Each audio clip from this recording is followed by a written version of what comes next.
Train the muscles, not the joints. So somebody was asking me about getting fit over 40. Like, what's the difference with diet? What should they do with their diet?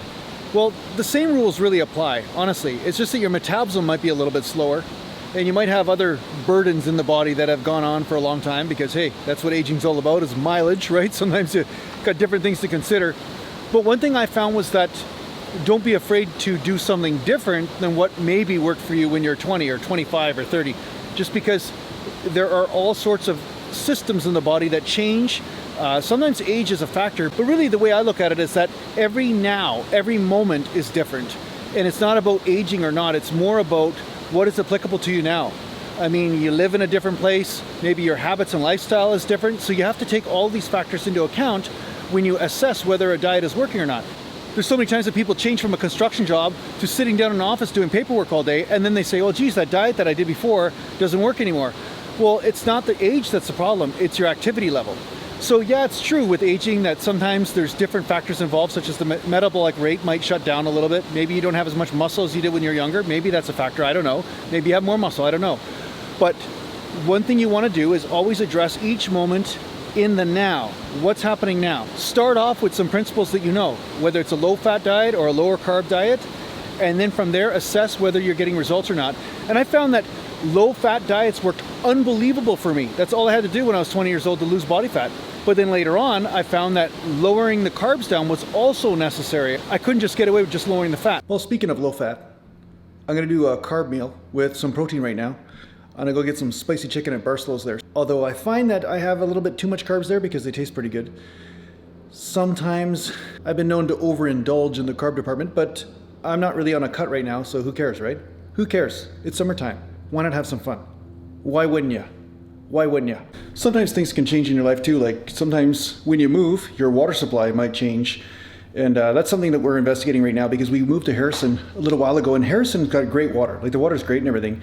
But no matter where you go, I don't know, depending where you live and stuff, there's chlorination in the water. And of course they treat the water to make sure there's no parasites, all this kind of stuff.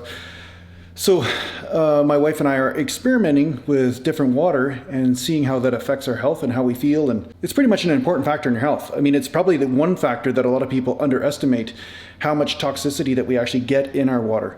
Now, there's different filtration systems and stuff out there. And this one we're just testing out right now. It's not really a filtration system, but it's an ionizer. But at the same time, it does filter out some of the heavy metals, which is really important.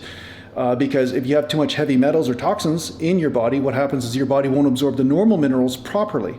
So mineralization is extremely important for bodybuilders or anybody that wants to have bone health or teeth health, you know, all that kind of stuff. So it's always worth a try to see if drinking different types of water affects your health. Maybe you want to work with a filtration system or something. You don't have to work with something that we're working with right now. We're working with an ionization filter, and it's called a Kangen machine. It is a network marketing type company. Somebody we knew was doing it. And the research seems to support that this stuff helps offset some of the effects of radiation, all that kind of thing. So I think we also underestimate some of the radiation sort of effects that we're getting from Fukushima and, you know, these different types of things. So hey, everything's an experiment, you know. I saw somebody again, somebody that I know well, that's a really nice guy and well read and everything like that. But looking at some study on branched chain amino acids and saying branched chains are just crap because of this study. But again, you have to go on how you feel, and it always depends about where your weak link is. And if branched chain amino acids help you absorb more protein, maybe it's the thing for you, because I noticed that my energy goes up when I have branched chains when I'm in the gym, even more so than coffee. And the type of energy is different than having coffee. So I think like all things, it has to do with the individual circumstance. It's not about just one size fits all. And it's not about, oh, okay, this is good, that's not. Try things out. Don't be afraid to try things, even if it goes against your idealism or what you've read somewhere. And that sometimes can be the difference between you not being one of the sheep and just following a blanket assumption that a lot of the sheep are making that isn't a complete story about what's really going on, whether it comes down to nutrition or it comes down to your water or it comes down to your training techniques. There's a lot more to you than sometimes these generalizations that are so popular. And these studies, I hate to say it, but they tend to be very generalized and based on certain situations, but not all situations. So anyway, yeah, we're trying out this water. It's got a number of different settings and stuff, but I'll let you guys know how I feel on it. You know, you guys can make a decision whether you like that kind of stuff or not. I'll provide a link if I have one at some point, and then you can get it if you want, or investigate further and see if that's something that works for you.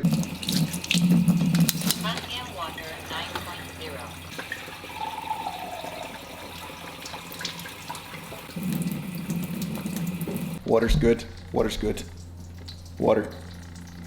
All right, now it's chicken time. Let's go get some chicken.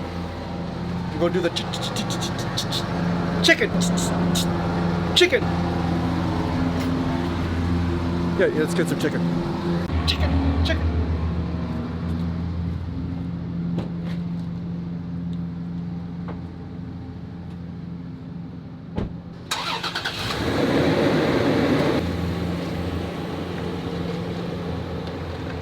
All right, so I'm just filming with a GoPro now, so just bear in mind that the audio will not be like this the entire drive, but just in case you don't like it, in case you have a preference, that's what we're doing here, okay? We're gonna do the GoPro thing. It's like live action cam, not the troll cam, that's a different one. This is the action cam.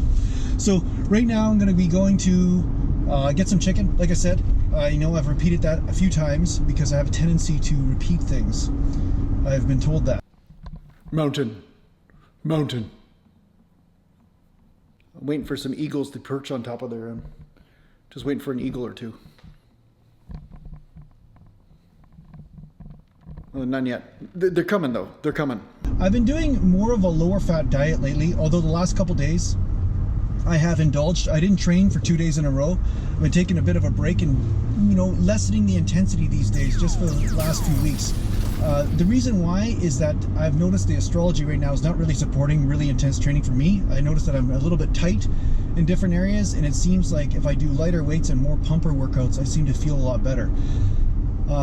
I know that sounds really weird, but I've become very in tune with different energies that really affect my training, and it's not just diet and exercise. So yeah, so this is another subject. We could talk about it some other day if there's enough people that are interested in this sort of thing. Anyway, the bottom line is that sometimes I work with the body, with what's going on at the time, and I push when it feels like it's the right time to push, and then sometimes when it's not the right time to push, I take a little bit of rest, I do a little bit more massage, I do a little bit more stretching, but I still train, but I don't train quite as intensely, so I'm not worried about if I take an extra day or two off, because sometimes you just need it. Sometimes you need the time off, and if your body's telling you that, well then take it, you know? So yeah, today I'm gonna get some chicken, but I'm gonna also go to the post office. For those of you that are doing video or who are doing video that wanna know a little bit about what I do when I film things, one of the microphones I use is the Rode VideoMic Pro Plus. And the Rode VideoMic Pro Plus comes with a rechargeable battery. And those of you who are thinking about getting a Rode VideoMic for your DSLR camera or something, they're great microphones. But the Rode VideoMic Plus, the great thing about it, or one of the main great things, is that it comes with a rechargeable battery that you can recharge over and over again, and then, you know, I think it's somewhere around 200 hours worth of time that you can use it before it needs a recharge again. But the battery that came with mine was faulty. So when I contacted Rode, they say, yeah, you have a warranty and everything on your microphone, and no problem, right? So I contacted the distributor in my local country and said, okay, I need to exchange this or somehow get it fixed. And then the first response that I got from them was, send in the microphone, and then we'll take a look and see what's wrong, and then from there we'll decide whether you need a new battery or not, or whether we need to fix it or exchange it. This is all fine and dandy. But the problem is the microphone is about $300 to $400 depending on your currency at the time, right? So if you have, you know, in Canadian currency, the microphone was around $400. So if I send it through the mail, I'd have to make sure that I put some insurance on that, which would cost me, you know, $20, $30, some $40 maybe, and the shipping. So by the time I shipped it there and got it returned, I mean, not only is my time to send it off involved, but at the same time I'd have to spend the $40 or $50. So I just said to them, I said, listen, why don't I just put a normal battery in?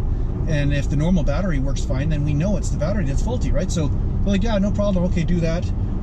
But we still might not be able to send you out a battery, You know, they gave me a bunch of excuses.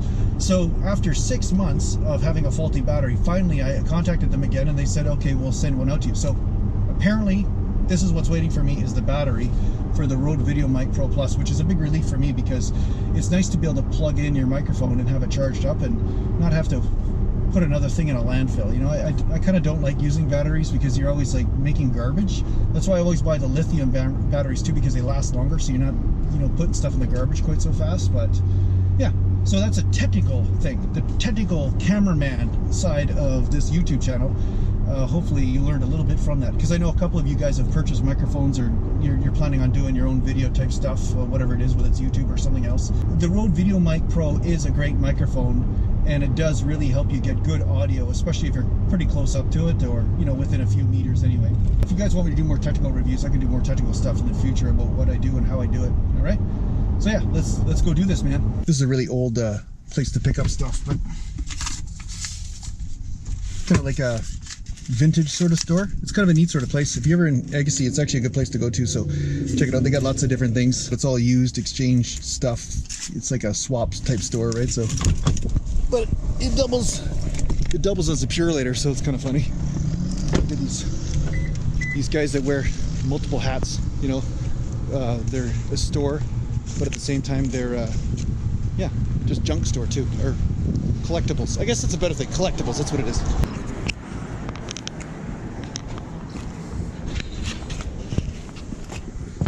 Hello. Hey, how are you? I'm good. Good, good. Oh, am I calling you right now? Danny? Jason. Jason. Cool. So, yeah, new battery for the Rode mic.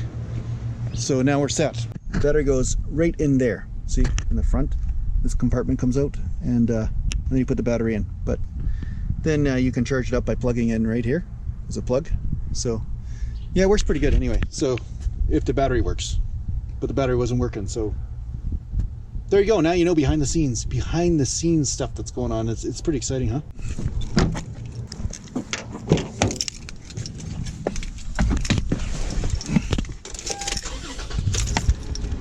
All right, back in your box. All right, chicken.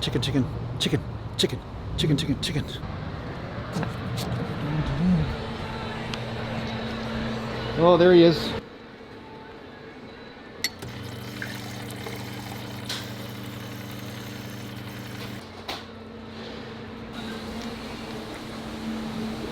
All right, chicken. So yeah, my own experience, you know, training and dieting over 40, I mean, it is a little bit different because you do have more history to deal with. Perhaps you've already reached close to your genetic potential or whatever. Maybe you don't have an easy time getting through some of these obstacles in order to get gains. But at the same time, just because you have to be a little bit more strict on your diet doesn't mean that you can't get results, right? So a lot of people will always pass things off as age and stuff, and yeah, there's just some more obstacles to deal with, but it doesn't mean that you can't produce some results, right? So I found that I can't get away with eating junk as often in order to maintain a certain body fat percentage, but at the same time I can still look okay. I could still be okay. And I hate this freaking tripod, by the way. There's a Joby tripod, just so you know, and it's okay if you have a really small lens, like a lens that isn't very heavy, but this Joby tripod doesn't work at all when it comes down to a little bit of a heavier lens. So right now I'm using the Sigma 28-70, and it doesn't work at all. It just won't stand up on a table or nothing, so I have to hold it all the time. It's stupid. I gotta get a different tripod for this, like the handhold stuff. I'm just getting a shot of the plate. Nice, there you go, see? Wow, that's good stuff right there. Okay, now the tripod's working. Crazy. I don't get it. I need to take a course on tripod psychology. But yeah, this is good. So, rice and chicken. I think the rice has a little bit of fat in there. I suspect because it just tastes so too damn good, right? So sometimes when you know stuff tastes too good, then it's not probably low fat or low carb. Yeah, just because you're over 40 doesn't mean you shouldn't eat. You still need to eat enough nutrition, right? The thing is that a lot of times people think when they're older that just starving themselves to death is the best way to somehow get a good body, you know, burn off body fat and everything, but you want to eat enough food to support the muscles, and you want to eat enough food to support the system. And I understand that when you're going on a hardcore cut, sometimes lowering the calories is just, you don't have any choice. But you want to skim the body fat off. You don't want to be just starving it off because you're just in a hurry to get abs right away. So that's why bodybuilders have bulked and cut all the time. It's not because I don't believe in bulking traditionally, like I've said 1,000 times, but I do believe in having different priorities at different times of my training. Sometimes my priority is gaining muscle, and then other times my priority is getting leaner, and I'll make subtle changes in my diet based on that. But the diet looks pretty close to the same. It's just, there's just a little bit of a tweaking. Maybe there's a little bit of a lower carb aspect that happens during my cut, or a little bit of a lower aspect fat that happens during my cut. So these are things to consider. So don't starve yourself to death. That's definitely not what you want to do, because as you get older, you'll be a little bit more catabolic. So your body will want to get rid of muscle even easier, maybe than when you were younger. So there is a possibility that you could starve your muscle right off, right? And then where are you? I mean, the whole point of defeating the aging process is to maintain muscle as you get into the later years, because that's the whole point of aging, is when you age, you actually lose muscle and you lose lean muscle mass. So you don't want to throw the baby out with the bathwater, so to speak. Another thing I think people underestimate is that they underestimate the quality of food, or they underestimate the different types of food and how their body might react to that food. So when you're over 40, you might actually realize that some foods that you've been eating for a long time, you might be intolerant to. You know, your body almost has a little bit more of tolerance when you're younger because it hasn't taken a beating from that type of food for a period of time. It might have been causing a problem of some sort. But one thing you might notice is that if you experiment with different types of foods and don't necessarily just break everything down to macros or not macros, because like for instance, if I don't want to retain water, if I stop eating rice or starches like complex carbs through oatmeal, rice, even potatoes, and I start eating like something like dates and stuff instead, I notice something totally different that happens in my system. It's like my body reacts different to that type of carb as opposed to a starch through rice or grains. So you have to experiment or not be afraid to experiment with different types of foods, because some foods might be making you retain a lot of water. You might be getting an edemic reaction to it. And this might be also influencing what kind of decisions you're making in your diet, but it's not really fat that you're holding on to. Sometimes you're holding on to a lot of water because you're reacting to the food. So that's why I'm talking about the water supply is important. I'll talk about supplementation in the future. I do take vitamins, although once again, vitamins aren't really that important when it comes down to building muscle, unless of course you're deficient in them. So you want to make sure you're not deficient in something that you need, right? So it always boils down to investigating all the parameters, not just oversimplifying everything. I mean, it's good to simplify stuff at first, but once you find something isn't working, definitely don't go the starvation route just to get a little bit leaner, because that's not going to help you. Sometimes if you're not getting leaner, it's just because you're not making the right decision as far as how you're combining your foods or what type of foods you're eating. So yeah, do a little bit of investigation there. Do some experiments, you know, cut out a certain type of food for a period of time and see how your body reacts. And also don't be afraid to change things up as far as, you know, something might work for a few weeks, but then it doesn't work anymore. But it doesn't mean it's a bad technique. It just means maybe cutting fat out of your diet for a period of time is good. Maybe it's not good. Maybe you need to cut carbs down. Go back and forth and see which technique works the best for you and what you have the best sort of response from in your body. And don't be surprised if it's different than it used to be, because that's the whole point. The body's always changing, right? I think they said every 3 years or something like that, every single cell in your body is actually brand new. So your body is always responding to the environment you're in. There's a lot of different factors that are going on, and being open, like I always say, is what's going to help you find your way through this process. Just apply the general principles and then start messing around with one variable and see how your body reacts. And I think that might help you find your way at being fit or lean over 40 years old. These are factors to take into account. Sometimes you also might want to consider different types of diets. Like I also got a lot of results from doing low carb but moderate fat in my diet, and I found that stabilizing the blood sugar for long periods of time helped me reset the system so that when I did reintroduce carbs, I got better results with the carbs, right? So I'm all about changing things up. I'm not about saying this is the only way, because every way works, except for it has to be the right timing for that way to work, you see? So sometimes there's a lot of situations or factors that people don't take into account that are beyond age, that are playing a much bigger role in whether you're responding to a diet or not. But you don't have to overcomplicate things. That's a good thing. Don't overcomplicate it. Just do something, try it out, and then if you're not getting results, then you might have to up the intensity or lower the calories through carbs or lower the calories through fat and replace them with protein and green vegetables. But the same principles pretty much apply no matter what age you're at.